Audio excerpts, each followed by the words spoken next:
Welcome to Healthy Mind, Healthy Life, the show where we talk about the real, full spectrum of mental health with honesty and care. I am your host, Nazish, and today I'm joined by Brittany Tinsley, a mental health advocate whose personal experience with self injury has shaped her into a voice of genuine understanding and compassion for others navigating the same terrain.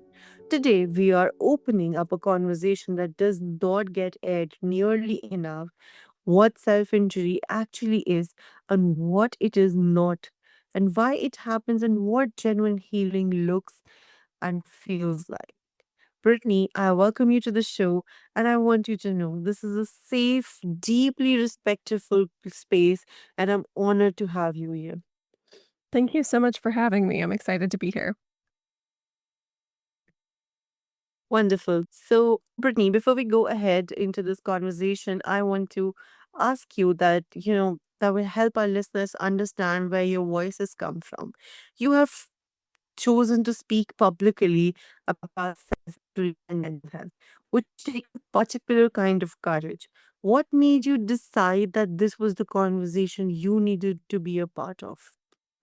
If you had told me 10 or 20 years ago that I would be talking about this publicly, I would not have believed you because it is something that is really taboo and really stigmatized and not many people are talking about. But that in and of itself is kind of why I felt like I should talk about it. I started self-injuring when I was pretty young, and now I'm in my mid-30s and have come a long way in my personal journey, and I thought I am in a place where I am healed enough and healthy enough to be able to have these conversations and hopefully in my willingness to have these conversations make some people feel less alone because it is something that a lot of people deal with and struggle with and are just afraid to talk about. So it really came from a place of just not wanting people to feel the way that I had when I was really in the midst of it and struggling.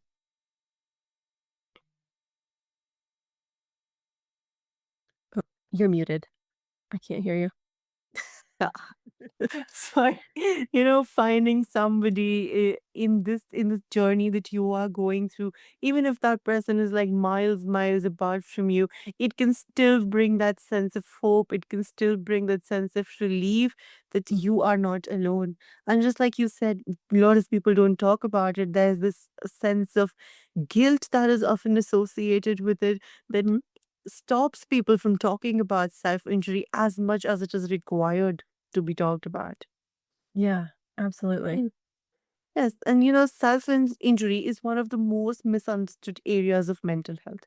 And Mhm. that misunderstanding causes the real harm, both to the person struggling and to those around them who want to help but don't know how to. Mhm. So what is the biggest misconception you encounter about self injury, and what do you think most people want to understand about what it actually is? Yeah, I think that probably the biggest misconception that I run into is that it's all about attention. People think that people are hurting themselves for attention, and most of the time, that's not true. Most of the time, self injury is something that is highly secretive and that most people go to great lengths to hide from the people around them. And so, this idea that it's only for attention or that it's a way of getting attention if you don't have it or whatever the case may be is something that's really harmful because if people think that that is the reaction they're going to be met with if they disclose that they're self-injuring, then they're less likely to tell somebody that they're struggling. And really, anytime we're struggling, whether it's with self-injury or something else, what we really need is people around us who are going to support us and help us and offer us community and encouragement. And if you're constantly afraid that you're going to be met with somebody saying, well, you're just doing that for attention, you're probably not going to reach out for help. And so I think that it would be helpful for people to understand that there's a wide range of reasons that people self-injure, everything from wanting to numb emotional pain to the other end of the spectrum, wanting to feel something because they're too numb or wanting to maintain some sense of control over their life in a way where everything else feels out of control or um, because they're scared or overwhelmed or upset or angry even at themselves. And so there are just so many different reasons that people engage in self-injury, and attention is usually not on the list at all. Yeah, yes, that is true. And before you mentioned, I was not aware about it, and I believe a lot of people were not aware about what to say, what not to say. And I think that a first thing that comes to everybody's mind is that, okay, maybe that person is doing it for attention.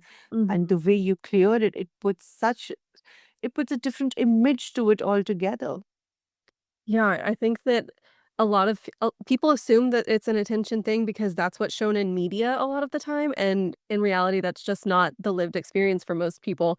I actually heard somebody speak once on self-injury, and they said, "Even if you truly, in your heart of hearts, believe that somebody is doing it for attention, if they are going to that length to get attention, then give them the attention they need. Like, if they're willing to hurt themselves in order to get it, obviously there's something else going on, and so his point was even if you buy into that argument, which usually isn't Mhm. true, but even if you buy into it, you can still support that person whether or not you think the reason that they're engaging in that behavior is valid, because at the end of the day, they're in enough pain that they're willing to hurt themselves, and so why wouldn't you meet them where they are, wherever that is?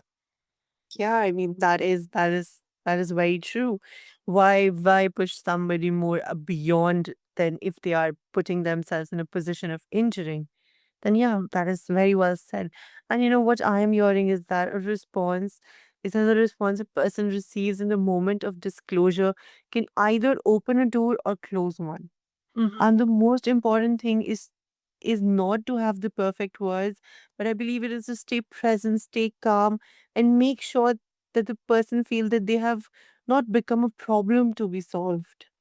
Yeah, absolutely. I think there are a lot of people who are really afraid to react in the wrong way when somebody discloses something like self-injury, and you said it perfectly. Like, in reality, all you want is somebody to be present and to hear you and to try to understand, and so I always encourage people to ask questions. Like, don't assume that you know the reason why they're doing it. Don't assume that you know what's going on in their own mind. Ask them, and they might not wanna answer every question that you have, but asking questions with curious compassion is a really kind way to be present in that moment where you are not responsible for saving someone or fixing the situation or trying to come up with exactly the right thing to say, because there is no right thing to say. The right thing to do is just to be there. Absolutely. And I think self injury is often described as a coping mechanism, Mhm. which can be confusing for people who have never experienced it because from the outside, it does not look like coping at all. Yeah. What is actually happening on the inside for someone who turns to self harm? I think that it can be a lot of things. I can obviously speak to my own personal experience. So for me, it was a way to control the world. I couldn't control what was happening outside of myself. I couldn't control a lot of things in my life, but I can control the harm that I inflict. And so, even though it sounds counterintuitive, in hurting myself, it actually made me feel better. It was a coping skill. We all have coping skills and we all use different things to cope. And so, what works for you as a coping skill might not work for me, and vice versa. And so, I think that even though self injury is something that is a pretty dramatic coping skill in terms of the spectrum of things, it's still at the end of the day is something that somebody is using in order to make their life feel more livable. In the same way that somebody might scroll Instagram for hours because checking out of the world makes their life feel more livable. And so regardless of what that thing is for you, it's just a way to feel better. And with self-injury, there is a release of endorphins, like, you have all of the scientific components that go along with it that we know about what happens to the body and to the brain when the brain and the body are hurt, that actually do flood your system with endorphins and adrenaline and make you feel better from a chemical standpoint. That is at play too, but I think at the end of the day, it helps, at least for me, to put it in perspective, to think of it in terms of this is just a coping skill the same as any other person's coping skill. This one just is inherently a little bit more risky than biting your nails or scrolling your phone for hours or going to the mall and shopping and spending a bunch of money. But at the end of the day, they're all still coping skills that we're using to sort of escape our lives and make ourselves feel better emotionally. Yes, that is so true. And so, self injury is rarely the whole story. It is more often a visible sign of something much deeper that hasn't yet found another outlet or another form of expression. And understanding it as a signal rather than as a character flaw changes everything about how we approach both the person and the path forward. Mhm. Yeah, I think a lot of people that hear self-injury and think that it must mean that you're crazy or that there's something really deeply wrong with you on, like, a moral level or a spiritual level even. And, like we said, in reality, it's just a coping skill, and so it's a signal that there's something else going on that we need to deal with, internally, but the self-injury itself, in a lot of ways, isn't the actual problem, it's just the manifestation of the problem. Yeah. That is very nicely framed. For someone who is currently struggling, who is using self injury to manage something they don't yet have the tools or support to manage in any other ways. What does the journey toward healing actually looks like in those early stages? Yeah, it's so tricky because it's something that is so insidious and it takes so long to overcome for so many people, but I think that the first one of the first steps or a good first step is to just tell somebody that you're struggling. It doesn't have to be a therapist, although obviously that's really helpful if you have access to therapy, but just telling somebody in your life that you trust that you're struggling is a great first step because so often what we struggle with becomes so much bigger and more magnified when we're struggling alone. And so, even just letting somebody know, like, hey, I'm really struggling. This is the way that that's working in my life helps us feel less alone and it removes some of the shame around it. And freeing ourselves from some of that shame, I think, helps us take a couple of steps forward. But beyond that, I think that the key for me was not necessarily trying to quit hurting myself because that feels like a really big ask for somebody who's in the middle of it. It's saying you can't do the thing that's, in some cases, keeping you alive. You can't do the thing that's helping your life feel livable, and so to jump straight to that feels really big and really overwhelming. So for me, it was really helpful to think about, well, it's not that I can't hurt myself at all. I still can hurt myself if I want to, actually. What I'm gonna try to do is I'm going to try to wait for 1 minute or wait 5 minutes or wait an hour or wait 12 hours or whatever it is and just sort of baby step my way towards not hurting myself at all because one waiting 1 minute feels so much more manageable than just saying, "Well, you can't hurt yourself ever again for the rest of your life." And hopefully, as you build confidence within yourself, that length of time can extend so that you can make it longer and longer without hurting yourself and hopefully eventually get to the point where you're not hurting yourself at all with the help of professionals and your support system and other coping skills and things like that. Yes, absolutely. And thank you so much for being here and saying something so important about naming that fear honestly rather than just saying reach out and it will be okay. Mhm. Yeah. Because just like you said, a lot of people might not have access to a therapist, might not have access to a clinical Mhm. clinician to help them through it. But I believe it is very important to talk to someone. Yeah, community is so important. Like we are made for relationship and to be in relationship with each other. And so whether or not you have access to a therapist or a clinician or a hospital or anything like that, you still have access to other people that you are in relationship with who hopefully care about you and your well-being. And so if you can find just a single person who you feel comfortable enough with to share, then you can start to heal because in the same way that we are sometimes harmed in relationship, we also can heal in relationship too. Absolutely, I couldn't agree more to it. And just like we're talking about healing, I think that recovery from self injury is not always linear. Setbacks can happen, and there are hard days, and there are moments where old patterns surfaces even after significant progress that we have made. So, what have you learned about how to hold yourself or others with compassion during these heartful stretches?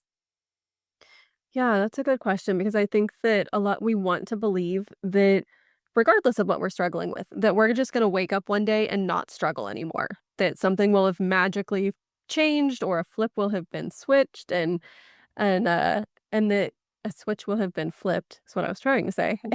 And that things are just gonna magically be better, and that's just not how it works most of the time. There is a lot of times this, like, forward progress and then a backward slide sort of motion that happens, and so I think that for me, it became really important not to view that backward slide as a failure, but as a signal that, 1, there's more work to do, and 2, an opportunity to start from experience. Like, you're not starting back at square one. You're not starting back at the very beginning. You've learned something in the process of trying. You've learned maybe what works, maybe what doesn't work. You've learned maybe you need more support. Maybe you need a different kind of support. Maybe you need to invite other people into to the process. Maybe you need something else entirely. But regardless of what it is, you've learned something about yourself in that period of trying. And so even just the effort of trying is such a positive step, regardless of whether or not the result is a quote unquote successful result. So I think that learning to give ourselves grace and compassion as we're trying to move forward and as we're learning what it means to heal is important. And also not being discouraged by the fact that it's not just an overnight thing that happens one day and that we never deal with again. Yeah, I mean, people often think that, it's going to be like a switch. You just are going to sleep and then wake up and it's all going to get resolved. But that is so important to know that that is not how it happens. And I love about that is how honest and human it is. Like healing is not the same as never struggling again. It is Mhm. about having a different relationship with the struggle, more tools and more compassion and more people who know and more moment of that genuine okayness between the hard times. Mhm. Yeah, and I Yeah. think I think this is both realistic and a hopeful picture. Yeah, and I think that, at the end of the day, we're all just humans doing our best, and so I think it's really easy to look at other people and say, "Oh, they're doing their best. They're trying as hard as they can," and to offer other people grace, I think it can be really difficult to offer ourselves that same kind of compassion, and so if we can turn my mom used to always tell me, like, "Treat other people the way you want to be treated." But sometimes we need to treat ourselves the way that we would treat other people. Like, I think we're so much harsher on ourselves than we are on others sometimes. And so, especially if you're talking about something like recovery, where there is an element of shame or failure or trying and not succeeding or things not looking the way you thought they would, to be able to look at ourselves through the same with the same eyes that we would look at somebody else with and say, you know what? I'm trying my best. I actually was doing the best I could. I actually do deserve kindness and compassion and grace and to be proud of myself for the effort. Like looking at ourselves differently can really change the narrative for us. Yeah, that is so true. And it puts so much clarity in our head as well. And just like you said, we have to be a little less pressurizing. We have to be a little less harsh with ourselves because we all know what we are going through. Nobody knows it better than ourselves, like what we are going through. So we have Yeah. to give ourselves a little credit, a little appreciation, a little bit of yes, it is going to be okay behavior. Yeah, absolutely. Uh, so, Brittany, for anyone listening right now who is struggling with self-injury and has never told a single person who has been carrying this completely alone, what would you want them to hear from you tonight? I would just want to say to that person, like, it's going to be okay. You don't have to figure it all out tonight. You don't have to figure it all out tomorrow. But think about what the next right thing is to do and do that thing. And maybe the next right thing is telling somebody for the first time. Maybe the next right thing is getting rid of whatever tool it is that you usually use to hurt yourself. Maybe the next right thing is telling somebody you need more help, reaching out to a therapist or a hospital or a clinician of some sort, or looking for a resource in your area. But just take whatever that next step is, the best that you can, and trust that the people around you are there and willing to help you and are gonna do what they can in order to take that step with you. Absolutely. Thank you so much for sharing that with us. And I believe it is going to help a lot of our listeners tonight because I think that self injury is not a sign that something is or someone is broken. It is a Mm. sign that someone is in pain and has not yet found another way through it. And that, with the right support and right compassion, another way is always possible. Yeah, it really is. Yeah. So, Brittany, before we wrap, for everyone who want to follow your journey, access your resources, or simply know that they are not alone in this, where is the best place for them to find you? Yeah, so you can find me on my website, brittanytinsley.com. I also wrote a book that came out this last September. It's called Stories Our Scars Tell, and it's available everywhere books are sold. There's a free discussion guide that goes along with it that you can find on my website at brittanytinsley.com, or you can find me on social media at Brittany Tinsley Writes, or I write weekly on Substack at brittanytinsley.substack.com. Perfect. Thank you so much for sharing that with us, Brittany. I will make sure to include these details into the show notes so that a lot of people can, reach out to you and learn the best from you. Thank you so much for having me. Yeah. Listeners, everything Brittany has shared with us will be in the show notes. If you or someone is struggling right now, please also know that the support is available. The crisis text line is always there. Just text HOME to 741 and the 988 Suicide and Crisis Lifeline is reachable by simply calling or texting the 988. Thank you so much for being here. Brittany, thank you so much for this absolutely beautiful conversation, which was so insightful and something that I felt was so close to anybody who would listen to it today. Thank you. Yeah. And dear listeners, as we close today's episode of Healthy Mind, Healthy Life, this was not an easy conversation to have. This is exactly why we needed it to happen. If something from today reached you, if it named something you have been living with quietly, please know you are not alone. You don't have to stay there. Share this episode with someone who might need it to hear it. I am Nazish. Thank you so much for trusting the space with everything this important. And until next time, the pain is real, your healing is possible, and you are the worth the help it takes to get there. Thank you so much for being here with us, and I will see you in the next episode.